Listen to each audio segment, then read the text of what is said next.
오늘은 우리는 교회입니다 74번째 시간으로 사도행전 19장 40절과 41절 말씀을 통해서 방향을 잃으면 길도 잃는다, 방향을 잃으면 길도 잃는다 라는 제목으로 말씀을 나누겠습니다.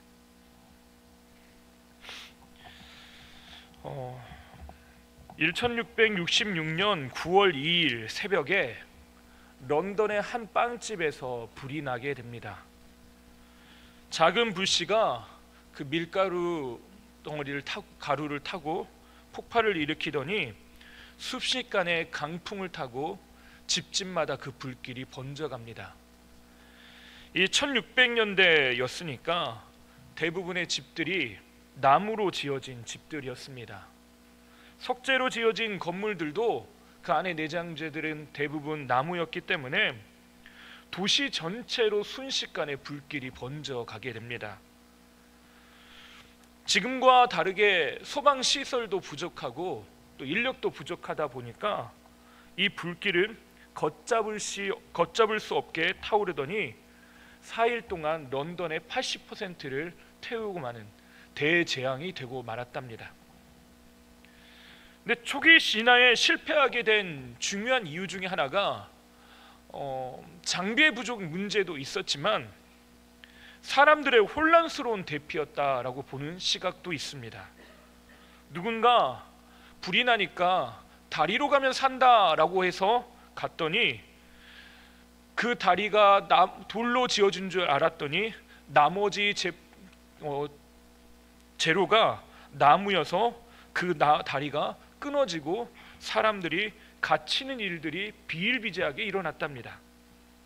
여기로 피하면 산다, 저기로 피하면 산다 라고 했는데 잘못된 정보들이 그 사람들의 생명을 보장해 주지 못했다는 거죠.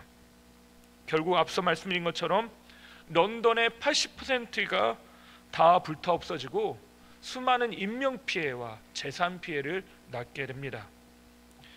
역사가들은 이날의 기억을 이렇게 기록하고 있습니다. 불길보다 더 무서운 것은 어디로 가야 할지 알지 못하는 사람들의 혼란이었다. 사람들이 어디로 가야 될지 모르는 혼란이 가장 무서운 재앙일 수 있다는 것입니다.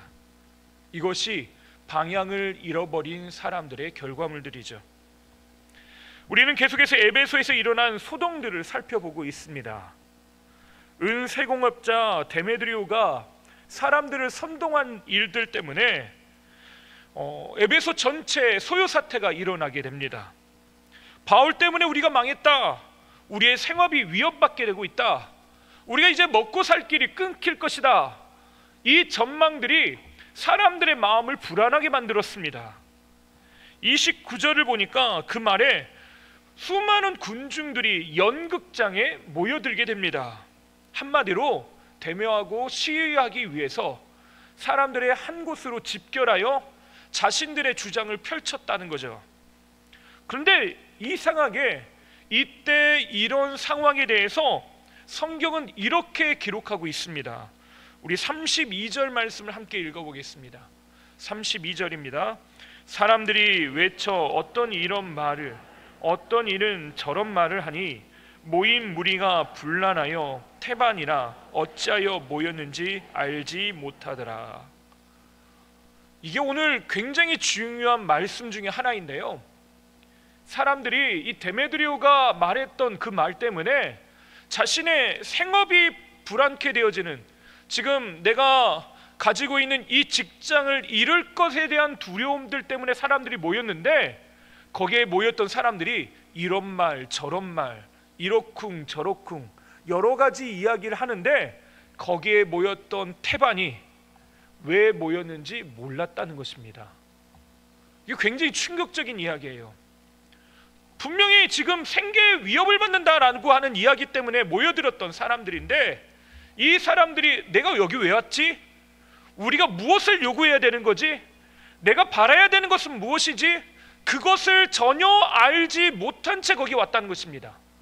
내가 관철해야 될 것들, 내가 바울을 저항하고 바울의 이야기를 반박하려면 그 반박의 논지가 무엇인지 사람들에게 있어야 되는데 무엇을 요구하고 왜 거기에 모였는지 뭘 해야 되는지 아무것도 몰랐다는 것입니다. 이러쿵 저러쿵 말은 만들고 선동을 하고 여기서 저렇게 여기서는 이렇게 사람들이 말을 하지만 결과적으로 아무런 왜 모였는지 할 만한 말들을 가지고 있지 않다라는 것입니다. 목적과 이유, 방향들을 잃어버렸다는 것입니다.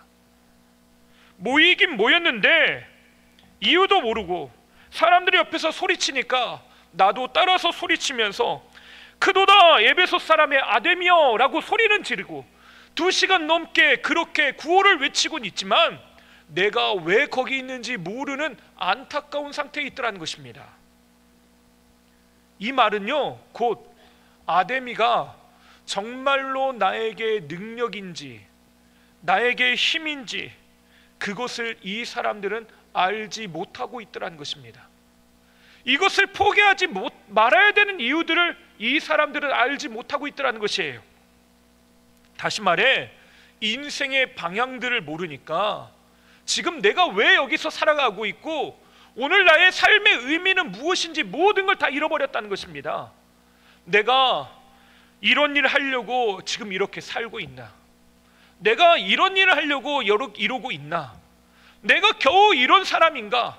내 머릿속에 끊이지 않는 여러 가지 질문들, 목적과 방향, 내 삶의 의미들을 잃어버리는 수많은 문제들 앞에서 내가 왜 사는지, 왜 이렇게 해야 되는지 길들을 완전히 잃어버렸다는 것입니다.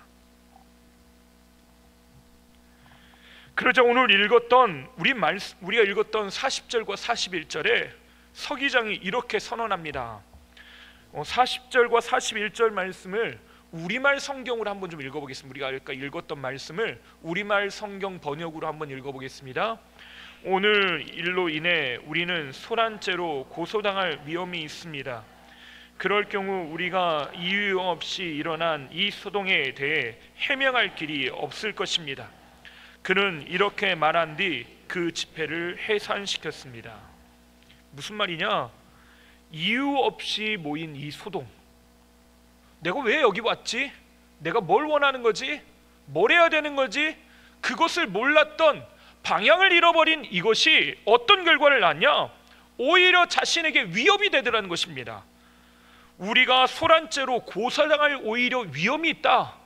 우리가 모여서 이렇게 소요사태를 일으켰는데 이것이 황제의 귀에 들어갔을 경우에, 집정관의 귀에 들어갔을 때 오히려 이것이 더 큰 문제를 만들어낼 수 있다. 우리가 어서 빨리 해산하자라고 하고 지금 방향을 잃어버린 그 모임, 이 소리들이 순식간에 아무것도 아닌 일, 없었던 일처럼 다 사라져버렸다는 것입니다. 그 집회를 해산시켰다. 그것이 어떤 결과물들을 만들어내지 못하고 아무것도 아닌 일들이 돼버렸다는 것입니다. 다시 말해서요, 방향을 잃어버렸더니 어떠한 결과, 어떠한 길도 이들은 가지 못했다. 길마저 잃어버렸다는 것입니다. 군중들은 흩어지고 결과들은 남지 않게 됩니다. 수천 명이 모였지만 그들의 외침은 허공에 흩어지고 맙니다. 에베소 사람들이 붙들고 외쳤던 아데미 여신은 지금 이들에게 그 바울의 이야기들을 반박하거나 바울을 혼쭐내주거나 바울의 이야기를 문제가 있다고 명확하게 밝히거나 아데미 스스로 아무것도 못했다는 것입니다. 화려한 신전, 정교한 은세곡품은 있었을지 몰라도 이들의 생명을 구원하거나 이들의 삶을 바꿔내거나 이들의 삶의 길을 지도하고 인도하고 보호하는 일들을 아무것도 하지 못했다는 것입니다. 그들이 아무리 열심히 외쳐도 아데미는 그 방향이 잘못되었기 때문에 길을 안내할 수 없다는 거죠. 인생의 진짜로 가야 할 길, 진짜로 나아갈 길과 방향들을 잃어버리게 만든 것입니다. 오늘 우리도 그렇습니다. 우리는 자주 들어오는 진리의 이야기들을 알고 있습니다. 돈, 성공, 권력, 인기, 그것이 우리에게 생명을 줄 수 없다는 사실을 우리는 교회 몇 번만 나와보면 다 알고 충분히 들어서 알고 있습니다. 그런데 우리는 나도 모르는 사이에 세상이 주는 가치관에 나도 모르게 우르르 휩쓸려 가요. 거기서 왜 여기에 있는지, 내가 무엇을 하고 있는지 그것을 모른 채 혼자 덩그러니 남겨져 있는 나 자신들을 발견하더라는 것입니다. 내가 살아야 될 가치와 방향들 모르는 게 아니에요. 알고 있지만 순식간에 잊어버리더라는 것입니다. 세상이 말하는 대로 살지 않으면 불안하고 두렵습니다. 이 정도 집에서는 살고, 이 정도 돈은 가지고, 이 정도는 하면서 살아야지 내가 불안함이 해결될 것 같은데, 그렇지 못하면 나의 존재 자체가 부정당하는 것 같고 내 삶이 위기를 겪는 것 같다라고 하는 것입니다. 근데 성경은 한 번도 우리가 가지고 있는 것들, 이것을 가지고 나의 존재에 대해서 부정한 적이 없으십니다. 오히려 내 방향이 어디 있나, 내 마음과 태도, 내가 어디에 무엇을 향하고 있느냐, 그것이 더 중요하다고 말씀하십니다. 이것을 다른 표현하면 먼저 그의 나라와 의를 구하라. 이것이 우리의 방향성이라는 것입니다. 하나님께로 우리의 방향이 바꿔지기 시작하면 우리의 인생에 나아가는 방향들이 새롭게 선정되어지고 내가 나아갈 길들이 보여지는 것입니다. 열심히 외치고 달려가도 그것이 우리의 방향이 될 수 없습니다. 내가 목적 방향을 잃어버리면 그것이 결코 나의 인생의 탄탄대로를 만들어나는 것이 아니라 그 길, 미로와 같은 그 길에서 내가 이리 휩쓸리고 저리 휩쓸리다가 진짜로 가야 될 길, 그 방향마저 잃어버리게 되는 것이죠. 바울이 그랬습니다. 바울은요, 누가 봐도 훌륭한 사람이었습니다. 일단 학벌 스펙이 너무나 좋아요. 사람들이 여기서 공부했다 그러면 줄을 서서 박수치고 따르고 존경하고, 여기에서 우리 아들 과외 좀 시켰으면 좋겠다, 줄을 댈 만큼의 엄청난 스펙을 갖고 있는 사람입니다. 근데 이 사람이요, 열정마저도 뛰어납니다. 그냥 앉아서 공부하는 사람이 아니라요, 실제로 그 공부하고 배운 것을 삶으로 실천하기 위한 실천가이기도 합니다. 그냥 교수실에 앉아가지고 논문 쓰고 공부하는 정도가 아니라 그것을 가지고 삶에 어떻게 적용할 것인지를 고민하는, 진지하게 고민하는 실천가였다는 거죠. 근데 문제는 뭐였습니까? 그것이 바울이 예수님을 만나고 진짜 방향을 찾고 나서 보니까 내가 그 길이 잘못된 열심으로 갔던 길, 오히려 내가 내 열정, 내 열심으로 살았던 그 길들이 오히려 길을 잃어버리게 만들었다라고 스스로 고백하게 되었다는 거죠. 아무것도 아닌 일, 헛된 일이 되어버린 것입니다. 뿌리 뽑힌 나무는 처음엔 잎이 여전히 푸르르고 생동감 넘칩니다. 또 예뻐서 꺾은 화병에 담겨있는 꽃도요, 그것이 너무나도 아름답고 향기롭습니다. 그런데 시간이 얼마 지나지 않으면 그 색깔, 푸르름, 그 아름다움, 그 향기들마저 순식간에 잃어버리게 되죠. 다시 말해 생명을 잃고 시들어 죽고 마는 것입니다. 물 밖에 나온 물고기는 그 어떤 시기보다 더 활기차고 더 역동적으로 움직입니다. 팔딱팔딱 뛰면서 물고기의 살아있음을 그 물 밖에 나온 물고기는 증명하는 것처럼 보입니다. 하지만 이내 곧 이 물고기는요, 점점 움직임이 둔해지다가 생명을 잃고 마는 거죠. 내 방향을 잃어버리면요, 우리의 인생이 이렇습니다. 주께서 포도나무시고 우리는 가지라고 말씀하신 연유가 여기에 있습니다. 내가 주께로 연결되었지 않으면, 주께로 향하지 않으면 우리의 인생의 결과물들이 바로 이런 것, 헛돼서 흩어져 버리고 아무것도 남지 않는 해산되어져 버리는 일들이라는 것입니다. 요나를 보십시오. 하나님은 요나에게 니느웨로 가라고 말씀하십니다. 근데 요나는 어떻게 합니까? 다시스로 가는 배를 탑니다. 그 이유는요, 하나님의 말씀이 듣기 싫은 거예요. 이해가 되지 않은 것을 넘어서요, 그렇게 하고 싶은 마음이 전혀 생기지 않습니다. 하나님의 뜻을 인정하고 싶지도 않고 하나님이 하고 싶은 일에, 하시고자 하시는 일에 동참하고 싶은 마음이 1도 없는 겁니다. 그래서 오히려 반대 방향으로 갑니다. 내가 가야 될 길, 하나님이 가라고 말씀하신 길과 정반대의 길들로 가는 거예요. 근데 하나님이 니느웨를 향한 하나님의 마음을 보여주시고 요나가 품어야 될 진짜 마음을 끊임없이 비추시고 보이시고 가르칩니다. 그래서 요나서는 마지막에요, 열린 결말로 끝나요. 내가 이 니느웨 사람들을 얼마나 사랑하는지 아니? 요나에게 묻는 질문으로 끝납니다. 방향을 잃으면 길을 잃어버립니다. 우리가 하나님께로 향하는 길들을 잃어버리면, 방향을 잃어버리면 내가 살아가야 될 진짜 길들을 잃어버리게 되는 거죠. 예전에 제가 우리 교회에서 수련목 전도사 하던 시절에 저희 큰아들을 가슴에 안고 아무것도 모르는 갓난아기를 보면서 너 이거 꼭 봐라, 역사적 순간이다 하고 보여줬던 게 하나가 있습니다. 바로 나로 우주 발사였습니다. 여기 사택 바로 아래 교육관에서요, 거기서 보이지도 않잖아요. 근데 밖에 나와가지고 야, 너는 저 역사적 순간을 봐라 하고 기억도 못할 아이한테 그걸 보여줬습니다. 점처럼 구름이 살짝 움직이는 거, 그거 보였던 걸로 제가 기억이 납니다. 또 얼마 전에는 누리호도 발사가 됐죠. 우리나라의 우주 기술들이 얼마나 발전했는지 모릅니다. 근데 이 우주 발사체를 우주로 발사하고 거기에 담겨있는 인공위성을 궤도에 올려놓는 일이, 어떤 과학자가 이렇게 설명하는 걸 들었습니다. 우주에 떠다니는 바늘을 총으로 지상에서 맞추는 것과 같다. 여기서 총을 쏴서요, 우주에 날아다니는 바늘을 맞추는 거랑 마찬가지래요.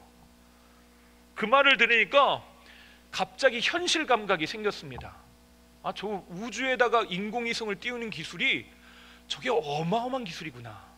그 말은요, 각도 1도의 문제가 아니라요, 0.00000000 수 없는 그 작은 그 각도 하나가 빗나가면 그 궤도에서 완전히 이탈할 수 있음을 말하는 것입니다. 그것을, 그 각도를 맞추기 위해서요, 이 발사체의 각도를 제어하고 또 위치가 틀어지면 스스로 그것을, 자세를 제어할 수 있는 기술들을 연구하고 개발한 것이, 그래서 전 세계에서 몇 안 되는 나라가 가지고 있는 기술이라고 하는 거죠. 참 우리나라 대단한 나라입니다. 그런데 우리도요, 이런 기술을 가져야 돼요. 방향을 잃어버리면 길을 잃어버린다라고 하는 걸 여러분은 현실 감각을 가져야 됩니다. 우리가 이 말을 수없이 들어오다 보니까요, 별로 그렇게 크게 문제의식을 갖지 않습니다. 내가 조금만 빗나가도요, 완전히 이탈할 수 있다는 사실을 우리는 깨달아야 해요. 내가 조금만 각도가 벗어나도 수천 킬로미터 떨어진 목적지, 전혀 다른 목적지에 내가 떨어질 수 있는 것입니다. 인생의 방향도 그렇죠. 작은 차이 하나가 우리의 삶을 완전히 바꿔놓습니다. 예전에 중고등부 전도사 시절에 중고등부 학생들과 큐티 모임을 한 적이 있습니다. 그때 제가 뭐라고 했냐면, 큐티 2년만 해봐라. 삶이 안 바뀌면 내가 너희들 책임질게. 예, 무서운 말이죠. 근데 제가 일부러 2년이라고 했습니다. 예, 한 달로 안 되겠더라고요. 2년 정도 내야지 걔한테 책임을 물을 수 있겠더라고요. 그래서 2년 동안 열심히 해봐라, 그렇게 했습니다. 근데 그 말이 왜 그런 말을 했겠습니까? 나는 아무것도 아닌 것 같은 이 일들이요, 결국 내 인생의 방향을 수정하게 만듭니다. 내가 살아가고 있는 진짜 길들이 무엇인지 조금씩 조금씩 알아가게 만들어요. 하나님께서 우리에게 주시는 은혜는 뭐냐? 바로 이 거룩함으로 나아가는 길들을 우리에게 은혜로 제시하더라는 거죠. 우리 감리교인들은 이것을 보고 성화라고 부르는 것입니다. 하나님께서 원하시는 삶을 향해 나의 삶을 조율하고 튜닝해 가는 거예요. 제가 찬양 인도할 때 기타를 치는데 기타를 폼으로도 치지만 제가 박자 감각을 위해서도 칩니다. 박자를 틀릴까 봐 놓칠까 봐도 치는데요. 근데 여러분들이 듣기에 거북하지 않기 위해서 제가 반드시 기타를 치기 전에 하는 게 있습니다. 기타 줄을 조율을 해요. 저는 소리를 잘 몰라요. 그래서 음이 늘 틀립니다. 그런데 요즘은 얼마나 좋은 세상이냐면요, 기계에서 내가 어떤 소리를 내는지 정확하게 가르쳐 줍니다. 그래서 그 게이지에 맞춰 가지고 제가 소리를 반드시 조율하고 갑니다. 하나님의 말씀 앞에서 내 삶을요 비춰보고 또 비춰보는 것은요, 세밀하게 조금씩 내 삶을 조율하고 바꿔가는 걸 의미합니다. 예전에는 그냥 일터에서 일만 했는데 내가 하나님의 말씀을 읽어 나가다 보니까 기도하면서 시작해 볼까? 그건 각도를 바꿔낸 겁니다. 내가 아무리 기도하는 것으로마다 시작했는데 그 후에는 내가 성실한 태도로 하나님이 보신다라고 하는 생각을 가지고 일해 볼까? 그것 역시 각도를 하나님께로 조금씩 튼 겁니다. 조금씩 우리의 삶을 바꿔가는 것이에요. 하나님의 원하시고 기뻐하신 뜻이 무엇인지 그 온전하신 뜻을 향해서 내 삶을 하나씩 바꿔가는 것입니다. 여러분, 그래서요 이 각도를 조금 바꾸는 것이 아무것도 아닌 일인 것 같죠? 절대 아무 일이 아닌 게 아닙니다. 아까 우주발사체 이야기를 드렸지만요, 각도를 조금 바꾸는 게 더 어렵습니다. 그렇잖아요. 우주에서요, 무중력 상태에서 거기에서 불길 하나만 있으면 각도가 갑자기 바뀌어서 뱅글뱅글 돌면서 어디로 갈지 모릅니다. 근데 거기에 자세를 교정하기 위해서 조금의 각도를 틀어간다. 이건 엄청난 기술이에요. 세계에서 여러 나라들이 할 수 없는 일들입니다. 우리가 하는 일도 마찬가지입니다. 하나님께로 나아가는 각도 1도를 바꾸는 건요, 엄청난 노력과 시간, 하나님의 은혜가 절대적으로 필요합니다.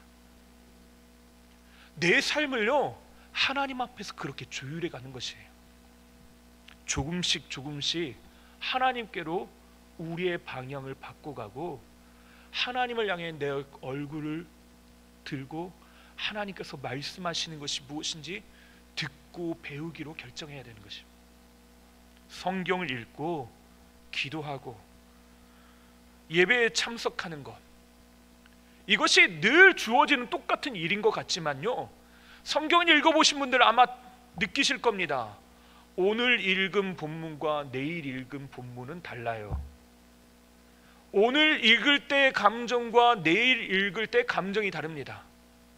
오늘은 읽는 게 너무 즐겁고 행복한데 내일은 너무나도 읽기 싫고 지루하기도 하고 안 읽고 싶은 마음이 드는 게 우리 마음이에요. 수시로 우리의 상황과 환경, 우리의 마음 상태는 늘 변합니다.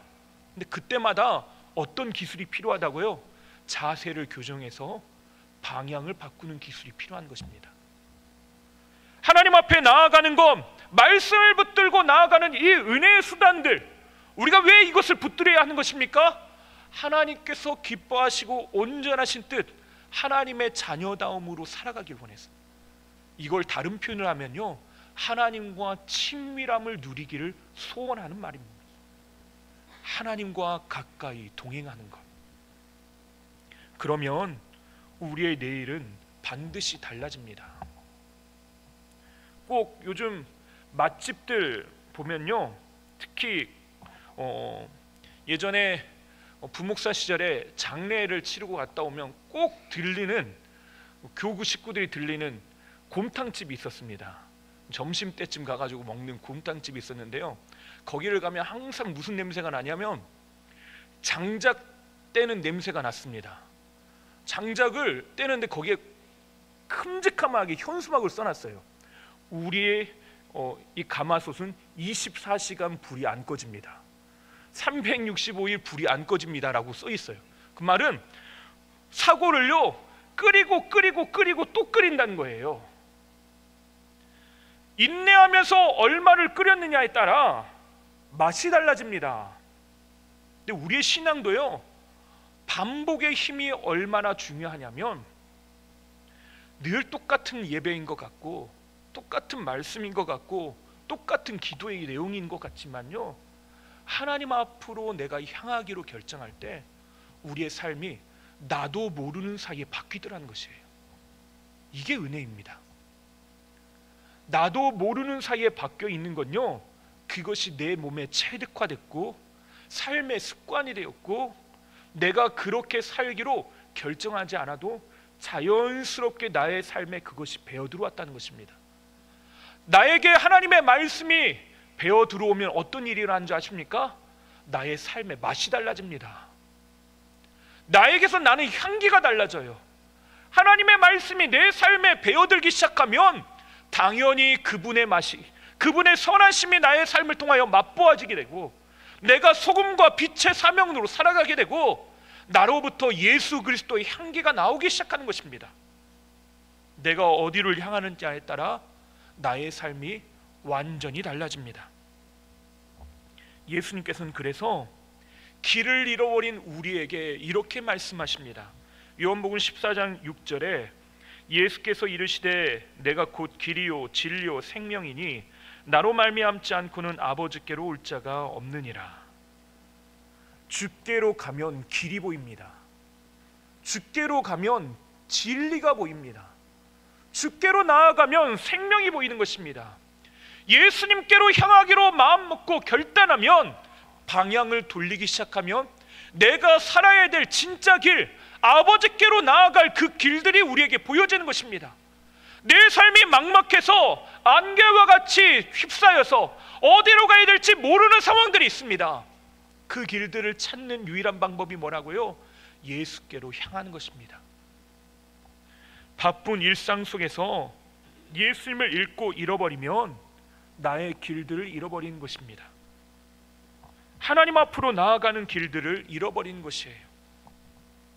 저는 우리 교회학교와 토요학교 아이들이 이 하나님의 말씀을 어렸을 때부터 충분히 느끼고 경험하게 되길 바랍니다. 그래서 제가 마음으로 소원하면서 이 교회학교와 토요학교 위해서 기도하면서 마음속으로 품은 건요, 기도 제목 중에 하나가 이 아이들에게 교회 친구 만들어주자라고 하는 게 제가 가지고 있는 중요한 목표 중에 하나입니다. 나중에 커서요, 친구가 필요할 때 교회 친구가 내가 어디로 가야 될지 방향을 잃어버렸을 때 방향타가 되어주는 그런 친구가 있었으면 좋겠습니다. 우리 교회 안에서요, 이 아이들이 평생의 친구들을 만나고 이것들을 추억할 뿐만 아니라 그 길들로 걸어가는 은혜가 있었으면 좋겠습니다. 그래서 힘들고 어려울 때마다 아 맞아, 그때 우리 같이 기도했었지. 아 맞아, 이럴 때 우리 같이 찬양했었지. 아 내가 그때 교회에서 그렇게 뛰어놀고, 때로는 말썽꾸러기였는데 교회 이모들이 또 권사님들이 나 그렇게 기호해주고 품어줬었는데, 그거 하나 기억하는 것이 이 아이들에게 줄 수 있는 최고의 선물 중에 하나가 아닐까라는 생각들을 해봤습니다. 이 아이들이 인생의 순간에요, 방향을 잃어버렸을 때 나아갈 방향, 예수님이 그 인생의 한가운데 계시다라고 하는 걸 찾고 누리는 은혜가 있게 되길 바랍니다. 그것은 이 아이들만의 문제가 아니에요. 우리에게도 마찬가지입니다. 오늘 나의 방향이 어디로 가고 있느냐, 우리는 점검해 봐야 합니다. 직장에서 잠깐 거짓과 불의를 택할 수도 있습니다. 내 마음에 찾아오는 유혹에 넘어질 수도 있어요. 잠시 그것으로 유익함과 이익도 얻을 수 있습니다. 하지만 많은 경우 주변의 신뢰를 잃어버리거나 내 마음의 불편함들은 여전히 남습니다. 내가 어디로 나아가야 될지, 무엇을 해야 될지 모를 때 우리가 나아가야 될 초점은 분명합니다. 먼저 그의 나라와 그의 의를 구하라. 어떤 분에게 감당할 수 없는 아픔의 문제들, 그 무게 때문에 견딜 수 없는 시간들을 보내고 계신지도 모르겠습니다.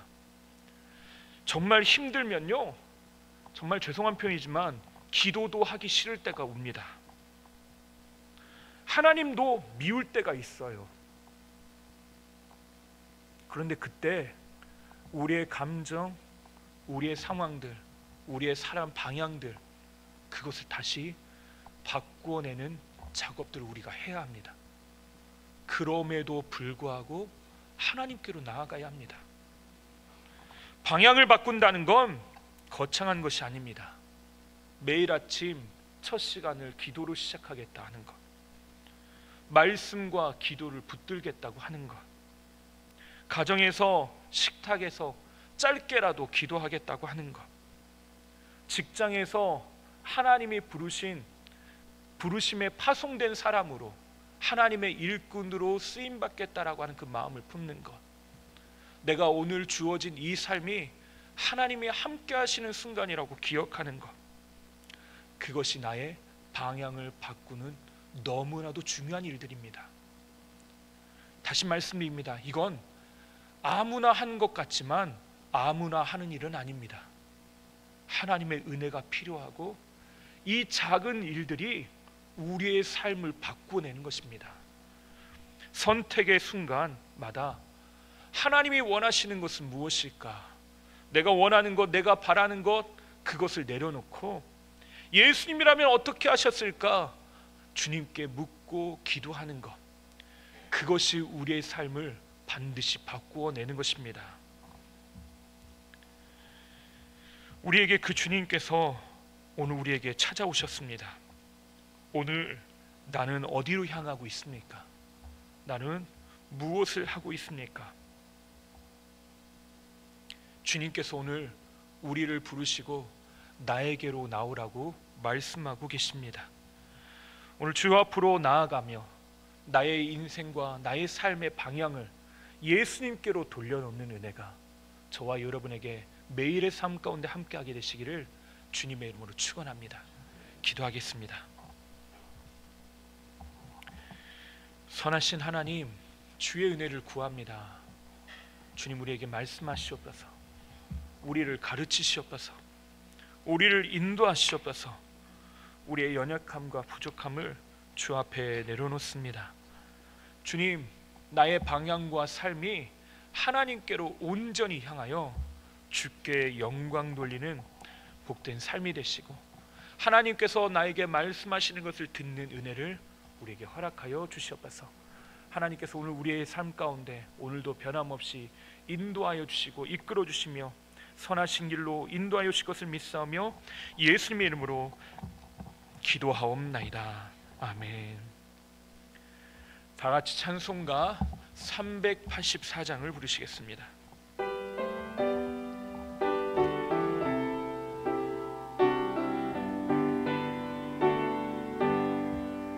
나의 갈 길 다가도록 예수 인도하시니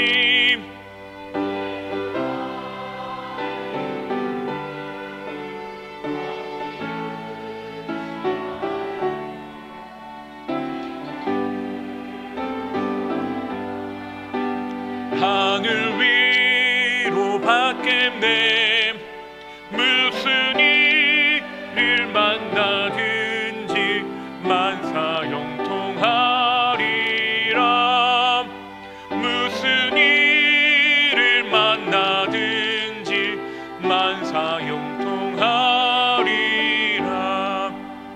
나의 갈 길 다가도록 예수 하시니 어려운 일 당한 때도 족한 은혜 주시네. 나는 심히 고난하고 영혼 매우 가난함. 나의 앞에 반석에서 샘물 나게 하시네. 나의 앞에 한 속에서 샘물 나게 하시네. 나의 갈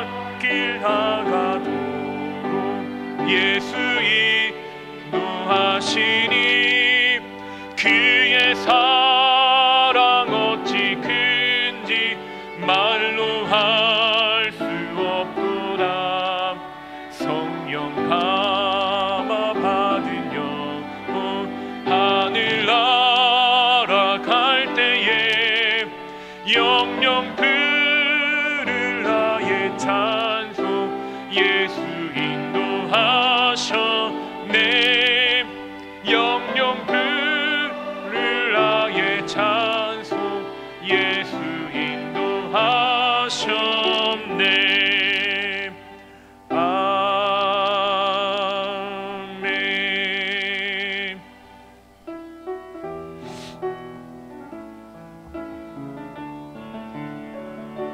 주님 내가 여기 있사오니 나를 보내소서.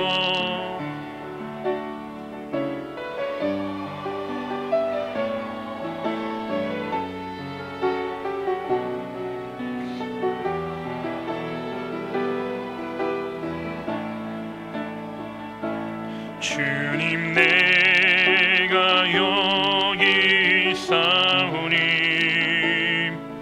나를 주소서. 가진 것 모두 다 주께 드리오니 주 받으옵소서.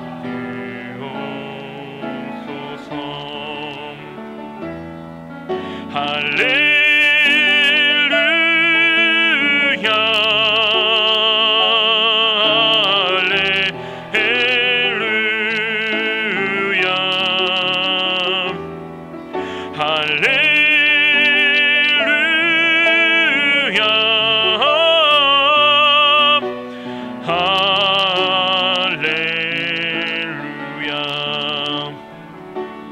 나를 받으옵소서.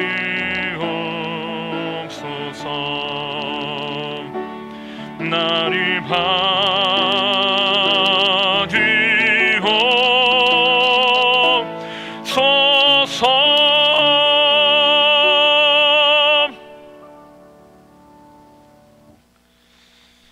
하나님 아버지, 오늘도 변함없이 주께서 허락하신 은혜로 살게 하시니 감사합니다.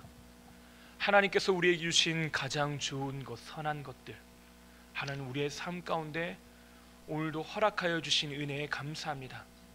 허락하신 시간, 물질, 또 사람들, 관계와 공동체, 또 우리의 일터와 삶의 모든 자리가 하나님께서 우리에게 주신 선물인 것을 믿습니다. 하나님, 오늘도 우리의 시간을 하나님 앞에 내어놓사오니 하나님께서 허락하시는 그 삶 위에 하나님의 때와 하나님의 뜻이 온전히 이루어지게 하여 주시고, 하나님의 시간에 주님의 때에 온전하게 주님의 일들이 이루어지게 하여 주시옵소서. 하나님, 오늘 우리가 하나님 앞에 감사와 서원과 또 여러 가지 소원의 제목들을 가지고 하나님 앞에 나아가는 귀한 기도 제목들이 있습니다. 함께 올려드리는 11조와 감사와 서원의 예물들을 기뻐 받아주셔서 하나님께서 받으시고 주의 뜻대로 사용하여 주시며 하나님의 영광을 위해 살게 하여 주시옵소서. 우리가 드리는 기도의 제목들 하나하나가 하나님 나라를 위해 존귀하게 쓰임받고 하나님 나라를 이루는 거룩한 통로로 쓰임받게 하여 주시고, 하나님께서 이루시고 인도하시는 것들을 삶 안에서 충만하게 누리게 하여 주시옵소서. 하나님, 우리의 몸을 하나님 앞에 마땅히 드릴 산제사로 올려드리오니 주님께서 받으실 만한 강건함과 온전함을 허락하여 주시옵소서. 마음의 온전함과 하나님 육신의 강건함을 더하여 주셔서 머리부터 발끝까지 주의 보혈로 덮어주시고 온전케 하여 주시며 나음을 입게 하여 주시옵소서. 하나님, 우리의 뼈마디와 근육과 인대와 신경과 호르몬과 혈관들, 우리의 모든 세포들 하나하나가 하나님 앞에서 온전함 있게 하여 주시고, 우리의 모든 장기와 또 우리가 생각하는 것, 마음으로 품는 모든 것들 가운데 하나님께서 허락하시는 선한 것들로 충만하게 하여 주시옵소서. 하나님으로부터 오지 않은 모든 것들은 다 떠나가게 하여 주시며 하나님의 만져주심과 거룩게 하게 하여 주심이 삶 가운데 충만하게 이루어지게 하여 주시옵소서. 일터의 복의 복을 더하여 주시길 원합니다. 하나님, 여수산단을 비롯한 우리 성도들이 살아가는 삶의 터전들을 복 주셔서 하나님, 열심히 땀 흘려 일하며 최선을 다하며 살아가는 모든 자리마다 지혜와 하나님의 보호하심, 하나님의 도우심이 날마다 임하게 하여 주시고, 여수산단을 비롯한 모든 어려운 기업 환경들 가운데 하나님께서 함께 하여 주시고, 모든 시정을 운영하는 시청과 모든 관공서 가운데도 하나님의 은혜와 지켜주심, 보호하심들이 임하게 하여 주시옵소서. 하나님, 직장을 때문에, 하나님 또한 군대와 학업 때문에 여기저기 흩어져 있는 우리 교우들을 기억하여 주시고, 어디 있든지 임마누엘의 은혜로 붙잡아 주셔서 하나님의 동행하심과 보호하심을 경험하게 하여 주시옵소서. 하나님, 처음 직장에 들어가 하나님 새롭게 시작하는 이들, 하나님 또한 직장을 구직하며 하나님 앞에 나아가는 이들, 하나님 앞에 나아가 선한 길, 진로와 학업을 위해서 기도하고 있는 이들, 하나님 모든 삶의 문제를 가지고 나온 이들 가운데 하나님 응답하여 주시고 선하심으로 인도하여 주시옵소서. 하나님께서 이끌어 주신 귀한 은혜 감사하며 우리의 모든 것 되시는 예수님의 이름으로 기도하옵나이다. 아멘.